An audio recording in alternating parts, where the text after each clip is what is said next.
William Jefferson Clinton is an American lawyer and politician who served as the 42nd President of the United States from 1993 to 2001.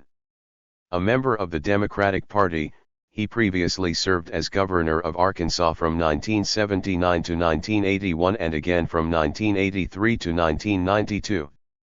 Clinton, whose policies reflected a centrist third-way political philosophy, became known as a New Democrat. Clinton was born and raised in Arkansas. He graduated from Georgetown University in 1968, and later from Yale Law School, where he met his future wife, Hillary Rodham. After graduating from law school, Clinton returned to Arkansas and won election as state attorney general, followed by 2 non-consecutive tenures as Arkansas governor.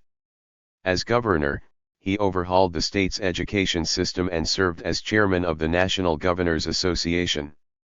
Clinton was elected president in the 1992 election, defeating the incumbent Republican Party President George H.W. Bush and the independent businessman Ross Perot. He became the first president to be born in the baby boomer generation. Clinton presided over the longest period of peacetime economic expansion in American history. He signed into law the North American Free Trade Agreement and the Violent Crime Control and Law Enforcement Act but failed to pass his plan for national health care reform. Starting in the mid-1990s, he began an ideological evolution as he became much more conservative in his domestic policy, advocating for and signing the Personal Responsibility and Work Opportunity Act, the state children's health insurance program and financial deregulation measures.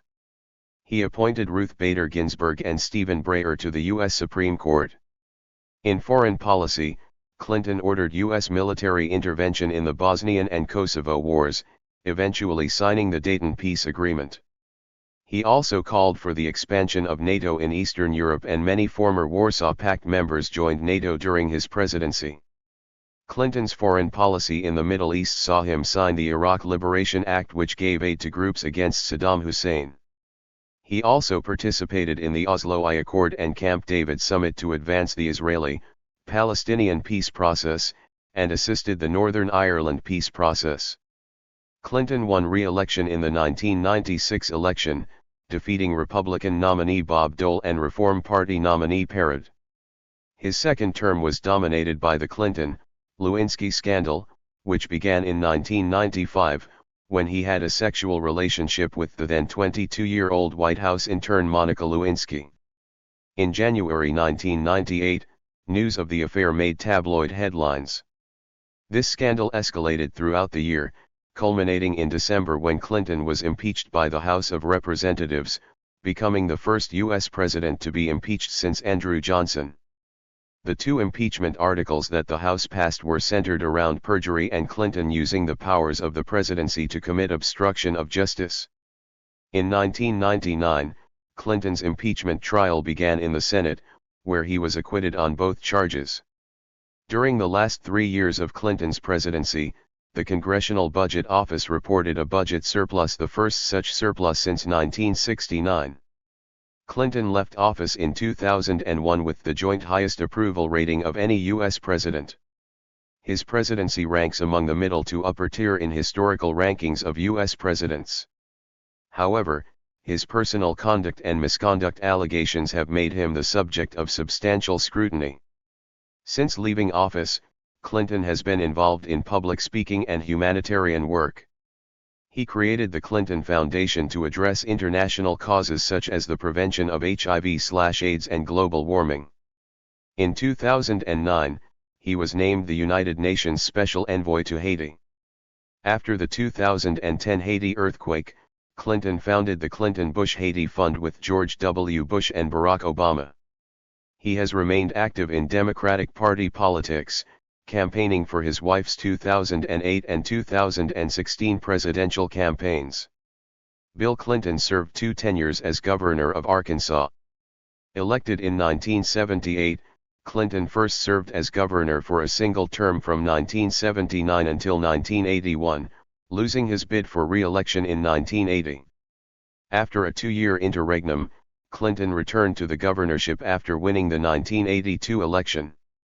Clinton would be elected to 5 further terms, Terms were extended from 2 years to 4 years beginning with the 1986 election, serving until mid-December, 1992, when he resigned amid his transition into the U.S. presidency after having been elected president in the 1992 presidential election. Clinton was the second longest-serving governor in the state's history, after Orville Faubus.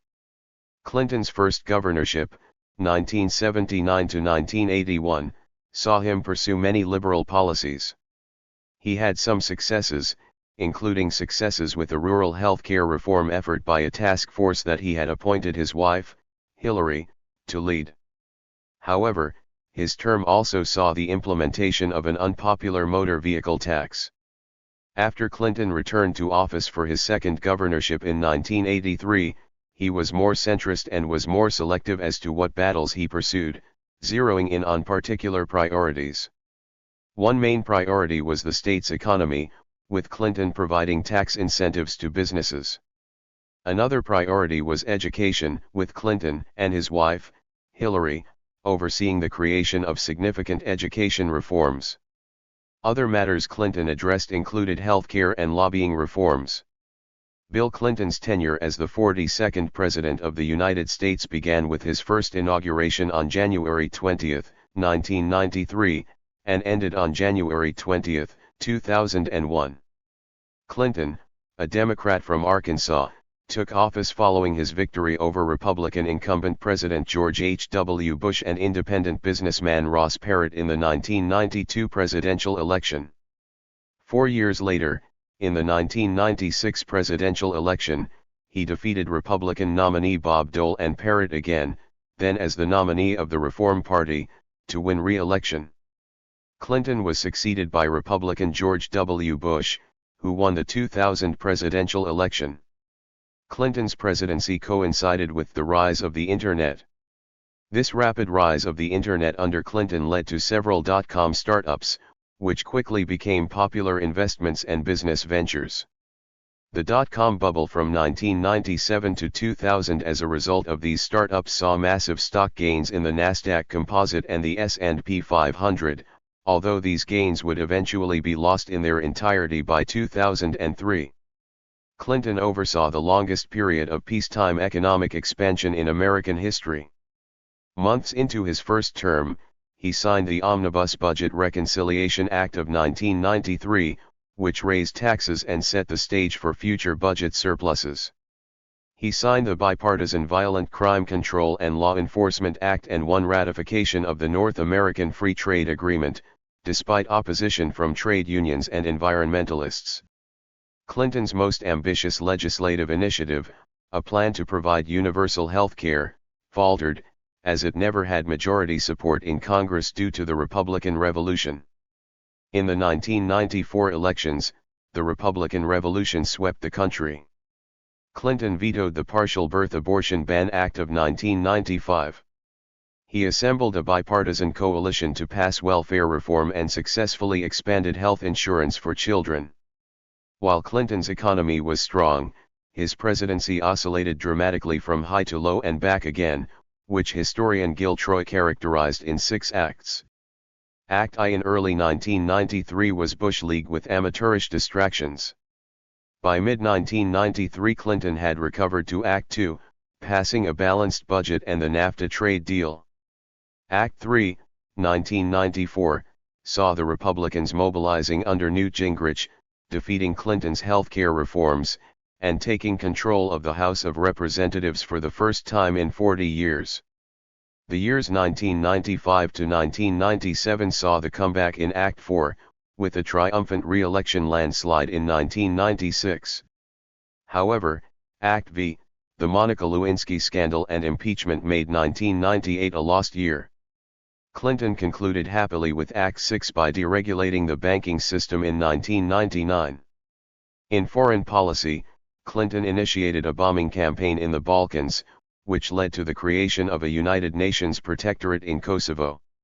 He played a major role of the expansion of NATO into former Eastern Bloc countries and remained on positive terms with Russian President Boris Yeltsin. During his second term, Clinton presided over the deregulation of the financial and telecommunications industry. Clinton's second term also saw the first federal budget surpluses since the 1960s. The ratio of debt held by the public to GDP fell from 47.8% in 1993 to 33.6% by 2000. His impeachment in 1998 arose after he denied claims of having an affair with a White House intern, Monica Lewinsky, under oath. He was acquitted of all charges by the Senate. He appointed Ruth Bader Ginsburg and Stephen Breyer to the U.S. Supreme Court. With a 66% approval rating at the time he left office, Clinton had the highest exit approval rating of any president since the end of World War II. His preferred successor, Vice President Al Gore, was narrowly defeated by George W. Bush in the heavily contested 2000 presidential election, winning the popular vote. Historians and political scientists generally rank Clinton as an above-average president. Clinton was the first baby boomer president. Authors Martin Walker and Bob Woodward stated that Clinton's innovative use of soundbite-ready dialogue, personal charisma, and public perception-oriented campaigning were a major factor in his high public approval ratings. When Clinton played the saxophone on the Arsenio Hall show, he was described by some religious conservatives as the MTV president. Opponents sometimes referred to him as Slick Willie, a nickname which was first applied to him in 1980 by Pine Bluff commercial journalist Paul Greenberg. Greenberg believed that Clinton was abandoning the progressive policies of previous Arkansas governors such as Winthrop Rockefeller, Dale Bumpers, and David Pryor. The claim Slick Willie would last throughout his presidency. His folksy manner led him to be nicknamed Bubba starting from the 1992 presidential election. Since 2000, he has frequently been referred to as the Big Dog or Big Dog.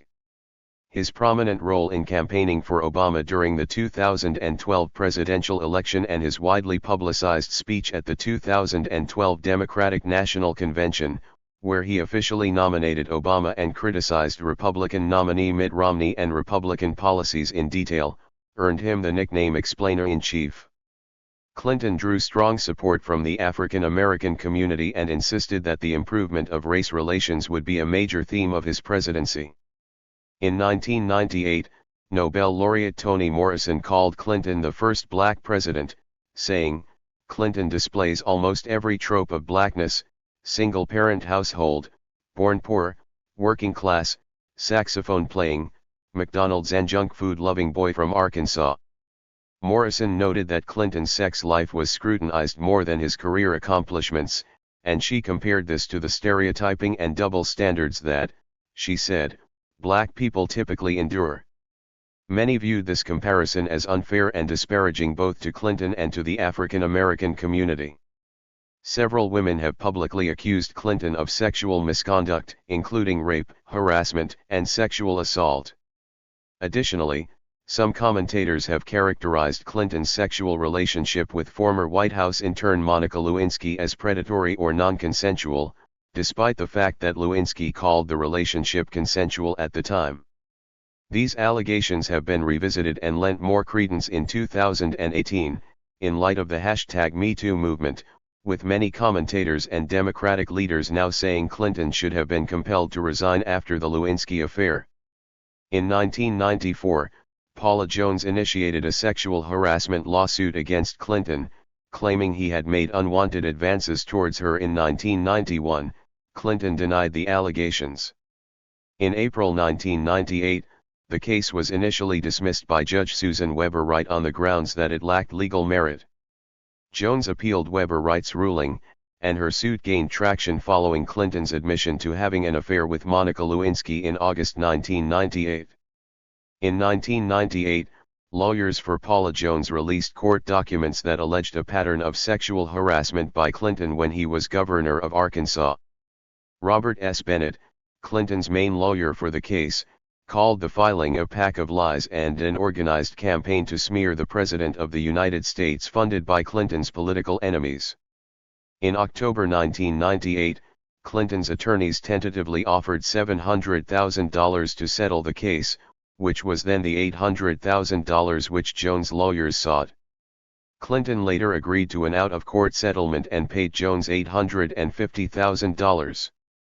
Bennett said the president made the settlement only so he could end the lawsuit for good and move on with his life.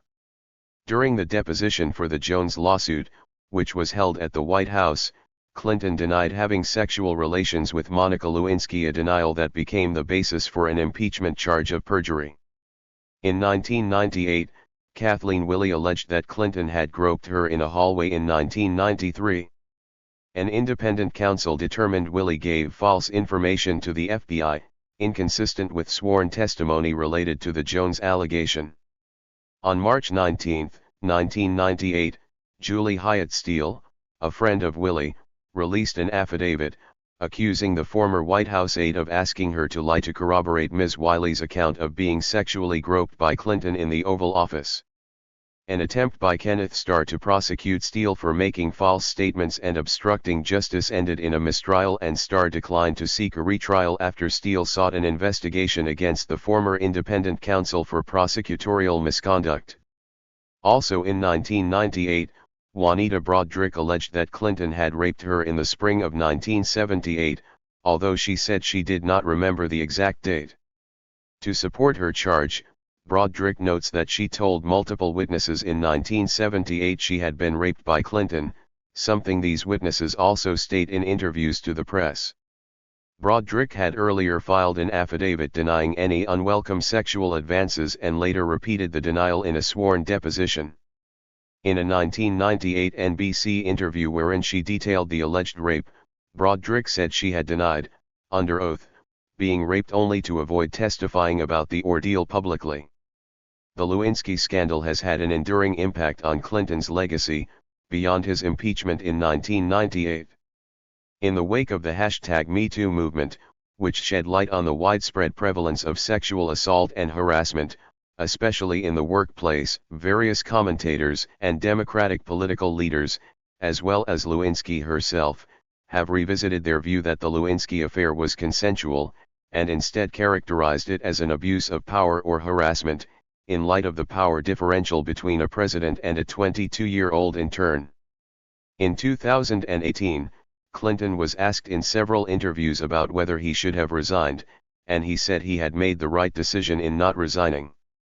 During the 2018 congressional elections, the New York Times alleged that having no Democratic candidate for office asking Clinton to campaign with them was a change that attributed to the revised understanding of the Lewinsky scandal. However, former DNC interim chair Donna Brazile previously urged Clinton in November 2017 to campaign during the 2018 midterm elections, in spite of New York U.S. Senator Kirsten Gillibrand's recent criticism of the Lewinsky scandal. Clinton admitted to having extramarital affairs with singer Jennifer Flowers and Monica Lewinsky. Actress Elizabeth Grayson, Miss Arkansas winner Sally Perdue and Dolly Kyle Browning all claimed that they had affairs with Clinton during his time as governor of Arkansas. Browning later sued Clinton, Bruce Lindsay, Robert S. Bennett, and Jane Meyer, alleging they engaged in a conspiracy to attempt to block her from publishing a book loosely based on her relationship with Clinton and tried to defame him. However, Browning's lawsuit was dismissed. In 2002, Clinton warned that preemptive military action against Iraq would have unwelcome consequences and later claimed to have opposed the Iraq War from the start, though some dispute this. In 2005, Clinton criticized the Bush administration for its handling of emissions control, while speaking at the United Nations Climate Change Conference in Montreal. The William J. Clinton Presidential Center and Park in Little Rock, Arkansas, was dedicated in 2004. Clinton released a best-selling autobiography, My Life, in 2004. In 2007, he released Giving, How Each of Us Can Change the World, which also became a New York Times bestseller and garnered positive reviews. Former President George H.W. Bush and Clinton in the White House Library, January 2005. In the aftermath of the 2004 Asian tsunami, UN Secretary-General Kofi Annan appointed Clinton to head a relief effort.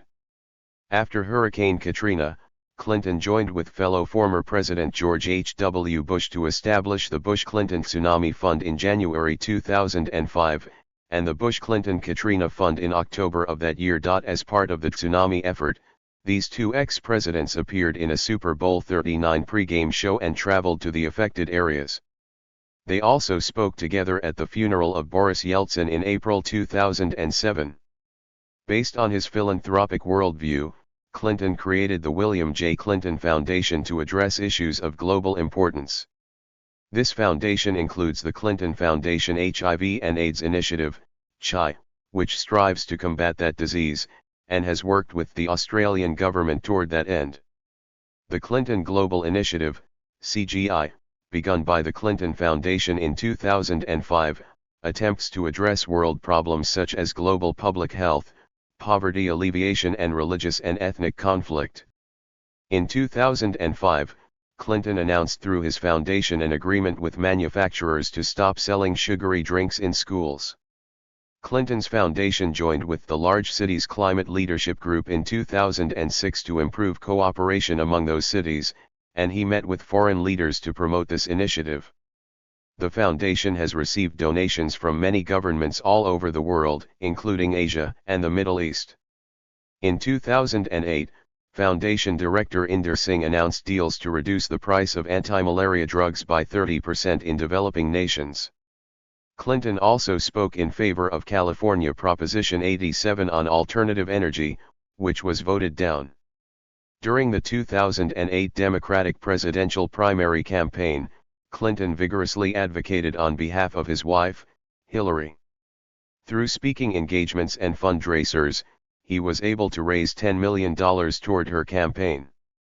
Some worried that as an ex-president, he was too active on the trail, too negative to Clinton rival Barack Obama, and alienating his supporters at home and abroad. Many were especially critical of him following his remarks in the South Carolina primary, which Obama won. Later in the 2008 primaries, there was some infighting between Bill and Hillary's staffs, especially in Pennsylvania. Considering Bill's remarks, many thought he could not rally Hillary supporters behind Obama after Obama won the primary. Such remarks led to apprehension that the party would be split to the detriment of Obama's election. Fears were allayed August 27, 2008, when Clinton enthusiastically endorsed Obama at the 2008 Democratic National Convention, saying all his experience as president assures him that Obama is ready to lead. After Hillary Clinton's presidential campaign was over, Bill Clinton continued to raise funds to help pay off her campaign debt. In 2009, Clinton traveled to North Korea on behalf of two American journalists imprisoned there. Una Lee and Laura Ling had been imprisoned for illegally entering the country from China. Jimmy Carter had made a similar visit in 1994. After Clinton met with North Korean leader Kim Jong-il, Kim issued a pardon. Since then, Clinton has been assigned many other diplomatic missions. He was named United Nations Special Envoy to Haiti in 2009 following a series of hurricanes which caused $1 billion in damages. Clinton organized a conference with the Inter-American Development Bank, where a new industrial park was discussed in an effort to build back better. In response to the 2010 Haiti earthquake, U.S. President Barack Obama announced that Clinton and George W. Bush would coordinate efforts to raise funds for Haiti's recovery. Funds began pouring into Haiti, which led to funding becoming available for Caracol Industrial Park in a part of the country unaffected by the earthquake. While Hillary Clinton was in South Korea, she and Cheryl Mills worked to convince SAEA, a large apparel subcontractor, to invest in Haiti despite the company's deep concerns about plans to raise the minimum wage. In the summer of 2010, the South Korean company signed a contract at the U.S. State Department, ensuring that the new industrial park would have a key tenant. In 2010, Clinton announced support of, and delivered the keynote address for, the inauguration of NTR, Ireland's first environmental foundation. At the 2012 Democratic National Convention, Clinton gave a widely praised speech nominating Barack Obama. During the 2016 presidential election, Clinton again encouraged voters to support Hillary, and made appearances speaking on the campaign trail. In a series of tweets, then President-elect Donald Trump criticized his ability to get people out to vote. Clinton served as a member of the Electoral College for the state of New York. He voted for the Democratic ticket consisting of his wife Hillary and her running mate Tim Kaine. On September 7, 2017, Clinton partnered with former Presidents Jimmy Carter, George H.W. Bush, George W. Bush, and Barack Obama to work with One America Appeal to help the victims of Hurricane Harvey and Hurricane Irma in the Gulf Coast and Texas communities. In 2020, Clinton again served as a member of the United States Electoral College from New York, casting his vote for the successful Democratic ticket of Joe Biden and Kamala Harris. Clinton was one of the first public figures to endorse Biden's re-election campaign in 2024, with him appearing in interviews and fundraisers with various politicians and national figures. He was also one of the most notable politicians to defend Biden after his critically maligned first presidential debate on June 27, with him stating that bad debate nights happen, and continued to press support for him despite increasing requests from the public and Democratic Party requesting for him to drop out. After Biden withdrew his candidacy and had Vice President Harris replace him on the ticket, both Bill and Hillary endorsed her and appraised Biden for his years in public service. Clinton later gave a critically acclaimed speech at the 2024 DNC, where he emphasized the Democratic Party's record on job creation and Harris's career in public service. He later stumped for Harris at various battleground states, where he met with supporters in small towns and at campaign stops. At a stop in Michigan, Clinton caused a backlash by criticizing Arab and Muslim Americans hesitant to support Harris, stating Israel had been forced to kill civilians during its war with Hamas. His comments led the Institute for Middle East Understanding to state, Bill Clinton's racist and ahistorical remarks were meant to justify the ethnic cleansing of Palestinians from their land. The Harris campaign is doing itself no favors attaching itself to that kind of hateful rhetoric. He expanded on his comments in an interview with CNN shortly after, stating that he was trying to appeal to both sides of the issue and highlighted his work with Arafat and Rabin in the Oslo Accords, although his response still received sharp condemnation from Muslim, Arab, and Palestinian Americans. After Harris lost the general election to Trump, Clinton's remarks were brought up by critics and pundits, who stated that they were the reason why Harris lost support among Arab American voters and why she fared poorly in the Muslim-populated cities of Dearborn and Hamtramck when compared to previous Democratic candidates. The discourse around his comments brought up discussion questioning his relevance to the modern Democratic Party, with pundits stating that his centrist policies and promotion of candidates who align with his views no longer work with a party that has tried to rebrand itself after losing support amongst more progressive and populist supporters. After the election, he and Hillary released a statement congratulating President-elect Trump and Vice President-elect J.D. Vance, while stating that Harris and Tim Walz ran a positive, forward-looking campaign to be proud of. Citizen, My Life After the White House, his autobiography about his life after his presidency, will be released on November 19, 2024. In September 2004, Clinton underwent quadruple bypass surgery. In March 2005, he again underwent surgery, this time for a partially collapsed lung. On February 11, 2010, he was rushed to New York Presbyterian/Columbia Hospital in Manhattan after complaining of chest pains, and he had 2 coronary stents implanted in his heart. After this procedure, Clinton adopted a plant-based whole foods, vegan, diet, which had been recommended by Drs. Dean Ornish and Caldwell Esselstyn. He has since incorporated fish and lean animal flesh at the suggestion of Mark Hyman, a proponent of the pseudoscientific ethos of functional medicine. As a result, he is no longer a strict vegan. In October 2021, Clinton was treated for sepsis at the University of California, Irvine Medical Center. In December 2022, Clinton tested positive for COVID-19. Thank you for watching this video.